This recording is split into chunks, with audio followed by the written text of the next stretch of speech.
Caregivers probably have the toughest job out there, whether it's for an elderly parent, a spouse, a child. It's 24/7, 365 days a year. On this episode of Survivor Angels, you're going to hear from one woman who has the resiliency like none other, and you're going to hear how she keeps going.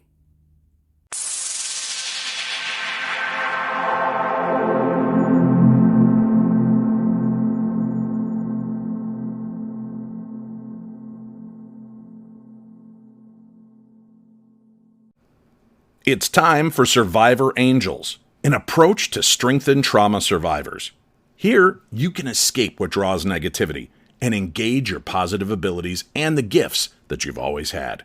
Let's activate your angels. And to help you on that journey, here's Chaplain Jodi.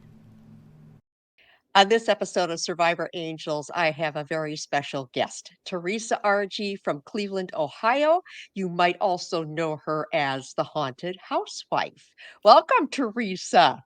Hi, Jodi. Thank you for asking me to be on your podcast. I'm very excited, very thrilled to be here. I am very excited and thrilled also. Now, people who probably heard that introduction are going, I wonder what they're going to talk about. Well, I think our topic is going to surprise them a little bit because you are the caregiver to your mom. Mhm. So, why don't you tell our viewers and listeners a little bit about how that looks for your life? So I am very blessed to still be in the same area as my mother for the last probably 24 years. I lived out of state a lot, here and there, California, Florida, wherever. But I lived relatively close to my mom since for the last almost quarter of a century. And when my mom got to the point in her age where we realized she couldn't live on her own, she came and moved in with us. It started after she had a surgery on her knee. This woman's incredible. So she worked until she was 78, and her job was a physical job. She was a manager at one of the public schools, Cleveland Public Schools. So her job as a manager was everything: loading and unloading trucks, ovens, cleaning, doing the freezer. It was a very physical job, and she was 78 when she retired. Now, we pushed her to retire much earlier, but she didn't want to. She loved her job. It was a stupid job, didn't pay well, but she loved it. She's very content. By the time she retired, her physical, her state had just declined rapidly. She was riddled with arthritis. We finally realized that she needed surgery like 10 years before she actually had it, but she refused to get it because she didn't want to take the time off work. She probably had at least 2 full years of sick time saved up. She never took any time off except when my father died. And that was almost 20 years ago. She never took any time off ever. So she didn't want to take any time off to have the surgery. After she retired, I noticed she was walking up the stairs in her 2-floor house by crawling. And she could barely get dressed because she couldn't lift anything over her shoulders. So it took her a long time to do anything. And this is a woman who used to go to work at 6, but she'd get up at 5 and take her dog for like a 45-minute walk before she went to work. Almost every day. She was in incredible shape, but the arthritis had really taken its toll. And I was there one weekend, because I would go over there every weekend and spend the weekend with her. And I said, Mom, you got to get this done. You got to have the surgery. You got to do it. So we scheduled the knee, and the doctor was like, well, it's a simple operation. A lot of people get it. We'll be in the hospital a day and we'll send her home and she can do her rehab at home. I'm like, okay, that sounds good. She was in the hospital for a week. She was in an incredible amount of pain. And she never complains of pain. She ended up having to go to a nursing home for a rehab, like a rehab facility, nursing home, same thing. Right. And she was only supposed to be there a few days. She was there almost a month. At the 3rd week, I pulled her out of there because I thought they were going to kill her. I mean, the care she was getting there was awful. They weren't making sure she ate. They weren't bathing her. They wouldn't come when she called. She would be calling me on her cell phone because she had been ringing the buzzer for hours because she had to go to the bathroom and she couldn't get up out of bed. I had a meeting with the people in the nursing home, and they were trying to tell me that she ate. And I'm like, I can look at her. She's lost probably 15 pounds. She's not eating. I'm like, how do you know she's eating? Are you checking her food? And they're like, well, we ask her. I'm like, you know, but it was during this time that I realized that her mental state was really declining too. She had a bladder infection. And I said, Mom, we got to call your doctor for a bladder infection. She goes, okay, here, call my doctor. I'm looking up her numbers. I called her doctor, and her doctor said, I haven't seen your mother in 7 years. Wow. So I was like starting to put two and two together. Same thing with the dentist. I was finding bills that weren't getting paid, things like that. And so I realized it's not just physical, like her mental memory and everything was really declining. So I pulled her out of the nursing home anyway, and we brought her home with us, and she's been in my house ever since. It took me almost 3 years to convince her to sell her house. She did not want to do it. She would ask every day, when am I going home? When am I going home? When am I going home? She had to have another operation on her shoulder, but she never went home. So she's been with me ever since. And I'm very blessed to have a husband who welcomed her with open arms, and children. And my kids are, well, my son is 16, so he was only probably 10 at the time when she came, and my daughter is 22, but she was still in high school at the time. And they just accepted, oh, grandma's going to live with us now. They were used to seeing her all the time. We would go to the other side of Cleveland to visit. Now, she lived almost 40 miles from me, but I would go there every weekend and spend the weekend with her, with the kids. So my family's been great, and it really did change the dynamic of the family. I mean, my daughter, once she went to college, it wasn't a big deal. She came back now, but we had to take her into my daughter's room because it was easier for her to navigate. My daughter had to move down into the basement because my mom can't do the stairs, and it was things like that. All these little adjustments, but my family welcomed it and embraced the change, and were great about it. So I'm very lucky, because I tell you, if it was my husband's parents, I don't think I would be that gracious. His dad's kind of mean, but I guess you do what you do. Yeah. Right. Yes. Well, and we were talking, before we hit the record button here on this podcast, and I said, "You're a saint to do this." To which you replied, No, not at all. I'm just a daughter. I mean, this is family. I'm nowhere a saint. In fact, I feel I have a lot of guilt when it comes to things that are happening with taking care of my mom. I am in no way a saint.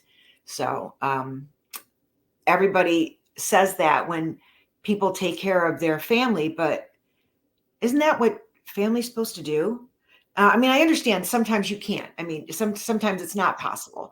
But "Hmm, if it's possible, why wouldn't you? I mean, even if we had the money for a nursing home, which we don't, or if she had the money for a really nice nursing home, we wouldn't do it unless it was medically necessary. So I don't feel like a saint at all. In fact, I feel just the opposite sometimes. So so how do you deal with that?" uh not very well sometimes. It's getting better. I pray a lot because I have to. I lean on my husband, who is amazing. He's been so supportive and just really great, and encouraging me to make sure I take time for myself, and seek help. And I need to see a therapist for my own sanity. Mhm. Things like that. It's difficult, and I guess people don't see that they're the other, I don't want to say victims, but the other people affected by this are not just the caregiver, but the caregiver's family. Because Yes. not only does my husband now have me devoting almost all of my attention to my mother, and not the house, and not the kids, and not him, but I had to quit working. So this is now 6 years I haven't worked. I mean, I do work a little bit part-time. My kids are elite swimmers, and during swim season in the high school, I would lifeguard. Only because I had to get up at like 4:30 in the morning to take them to swim practice. I became a lifeguard because I could be there for those 2 hours and watch them swim. And but the money is negligible. So I other than my lifeguarding a little bit, and then the money I make from being the haunted housewife, as far as giving talks and book sales and things like that, and the Willoughby Ghost Walk, which is my other job, which is a seasonal job. But these are so part-time that they do not really affect anything, and the money is nothing like when I was working. So you don't realize that it's not only that we're now a one income family, but this is going to affect the bottom line when it's time for me to retire. I'm not paying into Social Security. I'm not paying into a pension, things like that. So, and of course, just having another person in the house is more money. And my husband just works. He's a police officer. So he just works and works and works so I can stay home and take care of things. So he's the one who's the saint, not me. Right. And he has a very difficult job, especially because you are there in the Cleveland area. Mhm. And it's like our other major metropolitan areas that being a police officer is, I'll say it, my first husband was, it's a damned if you do and damned if you don't job. And Yep. that's tough on the family as well. It's a thankless job. People don't appreciate what police officers do until they need them, of course. They Right. don't get any respect. And with No. me, lucky me, I have my husband is a police officer, my brother is a police officer, and my oldest son is a police officer. So yeah, I just don't sleep. I just worry all the time. Now my youngest son is going to be a fireman. Yeah. Everyone You loves got firemen. him covered. Yeah, Oh my everyone loves God. firemen, so that's good. Yes. But yeah, Wow, it is. Theresa. It's a dangerous, thankless job. I mean, every day he goes out, who knows? I mean, most of these Uh, incidents that you hear, which from police officers getting hurt or killed in the line of duty are on traffic stops, yes. domestic calls, things like that. Not like bank robberies and shootouts, but these Mhm. things that you don't think about. And of course, people are targeting police officers. It's very dangerous. We live in a nice area of Cleveland, and he works in the community that we live in, the suburb, but it's the same. There's no difference. I mean, they're single man cars, they don't have partners. It's just as dangerous no matter where you are. If you're a regional transit authority police officer, it can be dangerous. It doesn't matter. If you can be a security guard at a hospital or something, it can be dangerous. The dangers are everywhere. Absolutely. Absolutely. We sidetracked a little bit, but I'm glad that we did because it's important for people to hear from the spouses of law enforcement Mhm. because that's just it. It's like dropping a pebble in the pond and the effects of the job just go out and out and out. It's not just the officers Mhm. themselves. So Yeah. so thank you for that. I have to tell our listeners, our viewers, that we actually met on a trip to Ireland. Yes. Yes. And it was a Yes. wonderful trip, Mhm. and to kind of bring us back full circle, you brought your mom with. Mhm. Yeah. What a lot of extra pieces to traveling for you. A lot I didn't expect too. So that was a learning curve. My family's from Ireland. My father was born and raised in Ireland. I still have family over there. I had only been there one other time with my mother and my aunt, and that was like 8 or 9 years ago. So my mom was still able, she was better, so it wasn't Mhm. that difficult, and my aunt came with us, so it was nicer. But I had planned that whole trip. It was great. We flew into Dublin and rented a car. We were stopping here and there, and everywhere we went, of course, we're going to Lep Castle, we're going to go to Charville Castle, we're going to go here and there, like all these haunted places, because I love the paranormal, obviously, the Haunted Housewife. And mom and my aunt were like, okay, well, let's go, it's great. So I kind of made my own little tour, and then we went across Ireland to Mayo and visited family. So it was really nice. Now, this trip was different. I found out about this trip from our mutual friend, Dave Schrader. Love Dave. I met Dave when I was on a show called Paranormal Challenge. It was it was only one season. It was kind of I don't want to say a competition show, but basically that's what they were trying to set it up. They would put two teams of three of paranormal investigators in a haunted place and see who would come up with the best evidence, which we were like, you can't guarantee you're going to come up with evidence No. ever. Right. But the show Right. itself was fun. We had a great time experiencing everything we did, and we met some great people. I met some great friends on that, and that's where I met Dave. Now, I had been a listener of his podcast, but funny, the first time I was in Ireland with my mom and my aunts, ran into Dave Schrader in Ireland. Oh my gosh. Yeah, what are the odds of that? I knew he was there kind of at the same time because he was doing a tour like the one we did, but with a different group. And I realized he was there at the same time just from like social media. It just was random, but we were leaving. We were on our way out, and we're in line at customs, and I hear, "Hey lady." And I turn around and there's Dave.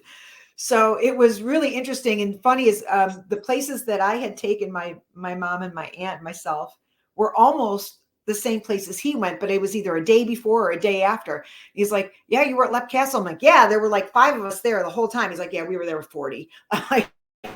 So we were kind of on the same path, just different times, and I was on my own. But yeah. And so when I found out this trip that we took in October was coming up, I'm like, well, my mom wants to go to Ireland. Maybe I can make a family trip. So we did the first week where we went to Duwa, which is where my family lives, and we stayed with my cousins and visited my aunt and my family. So we did a whole week with just family, and then we drove back to Dublin and we jumped on the tour. Now the tour had a few bumps in the road. I realized it was one of the first tours that this company had done in Ireland. So they were still ironing out some kinks.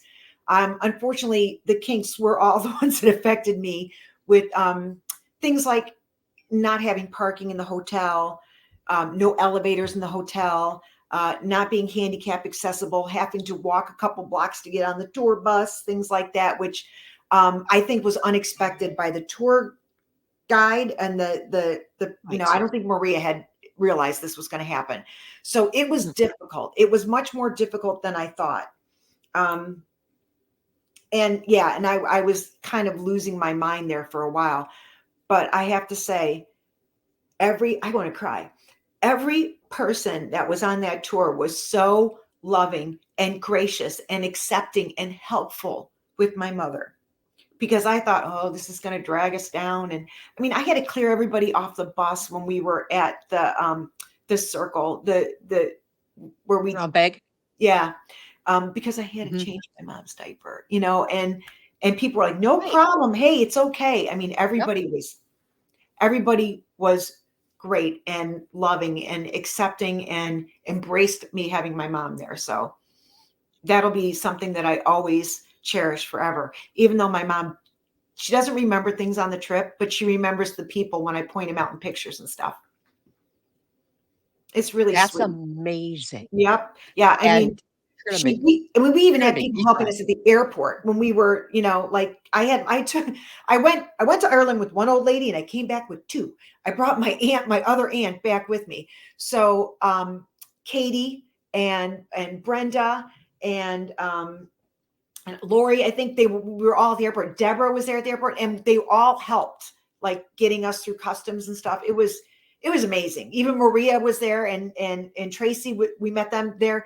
They all helped when we were leaving, so it was like family. So my mom remembers those people. She remembers Gordon and Julie because she's like, that was that Asian guy that had the funny accent, because he was Scottish. She remembers you. Of course, she remembers Dave. And when she hears his voice when we're listening to podcasts, she goes, that's our friend, isn't it? So it's really sweet. So, but she doesn't remember. She'll say, it didn't rain a day when we were in Ireland. It was sunny every day. And if you remember Cork and Cobb, it was like, I thought the ark was coming, but I did too. Yeah, Exactly. She filters out anything negative and only remembers the good things, which is why she remembers the people. So, Right. Well, and that speaks to the human connection. It's the important piece for all of us, and we just kind of lose sight of that because of our culture and social media and everything. But that's the bottom line is our human connection. mhm. And I have to tell you, so last night I dreamt about you and your mom. I'm not a big dreamer, Hmm. but the angels brought me a dream last night. And it's not that you were doing anything, but you were in Ireland. I must have been there too. I don't know, or I was just watching you two. It was a very short dream, but everything was colored green. So I wake up in the morning, and the first thing I always do is I look to see what time it is. Should I get up? Shouldn't I get up? Depends on which I can decide. And then I always close my eyes to use my third eye and see what the angels brought me during the night. It came back to the dream and it just blossomed into Ireland behind you. And Wow. so I lay there and I thought about it for a minute. I'm going to cry. And I thought, Raphael, who is the archangel of travelers and the archangel of healing, was with you every step of the way. Somebody had to be with us because there's no way I could have done that without it. I mean, Yeah. that really touches my heart to know that. I knew there were angels with me, but I thought they were you guys, um, the human ones that were there helping. And Eddie, the bus driver, was an angel. Yes. I mean, he was so supportive. He gave up his room. He would have a room on the first floor at one of the hotels that didn't have an elevator, and so I wouldn't have to drag it up. And it was a nicer, bigger room, and he's like, no, no, no, you take it. I mean, things like that were just, always touching my heart. But I don't know how I could have done. I don't know how I can go through day to day without some sort of divine intervention helping, because it just becomes very overwhelming and difficult sometimes. And there's some days where I have to just scream and I don't know if I'm going to make it. And I get through it, obviously, but somehow you just don't know how you're going to go from day to day. And every once in a while, I'll get a sign that assures me that I'm not alone. And one of them, and I don't know if you were going to talk about this, but I'm going to talk about it. I was having one of the worst days when it comes to being a caregiver of my mom. I mean, everything was going wrong and it was just awful. And I was unable to get a hold of anybody to speak to for my own sanity. And it had been building and building. And this one day was just horrible. And I was losing my mind. I mean, I didn't know what I was going to do. And I got a message from you that said, the angels put me and my mother in your heart, and you had this desire to reach out. And that's what I needed. And it just made everything better, that I'm not alone. Someone's with me and I can do this. I can get through it, because the timing of that was unbelievable. Unbelievable. Never had I needed to hear some kind, comforting words from somebody other than my husband and my family, who are always like, it's okay. You know what I mean? Somebody out of the blue like that. And that gave me the strength to get through that day. And I think about that a lot when I'm going through days that are difficult. And some days And are, that's what the angels do. yeah. Mhm.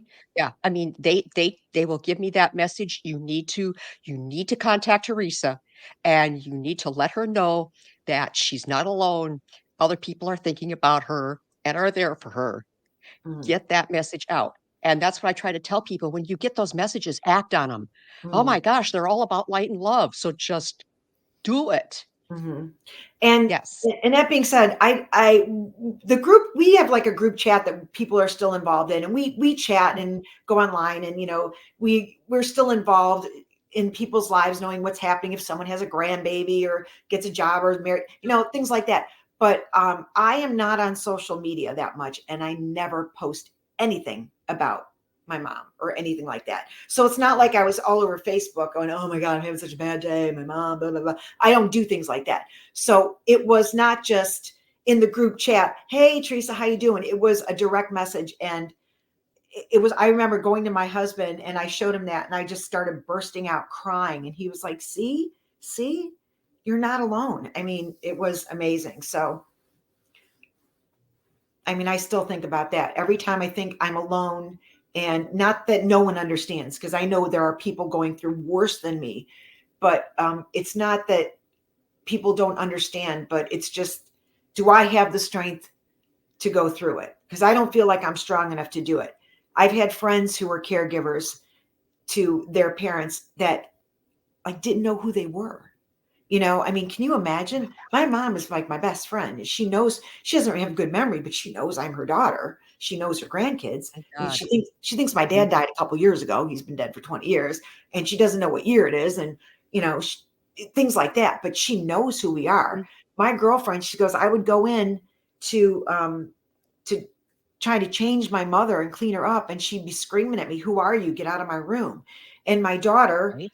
the granddaughter, would go in and she would think that was me, and then she'd be crying for her husband who's been dead for 40 years. I'm like, oh, I can't even imagine. And this is somebody with Mhm. also with, bigger health problems. So in that sense, I'm really very, very lucky that I'm not dealing with anything like that. So it could always be worse. And I just feel I have to be strong enough, because the one thing about being a caregiver to someone who's elderly and has Alzheimer's or dementia or even just physical disabilities, it's very similar to having a child, very similar to having a toddler. But when you have a toddler, it's going to get better. They're going to walk more. They're going to be potty trained. They're going to be able to speak, and they'll remember, they'll go to school.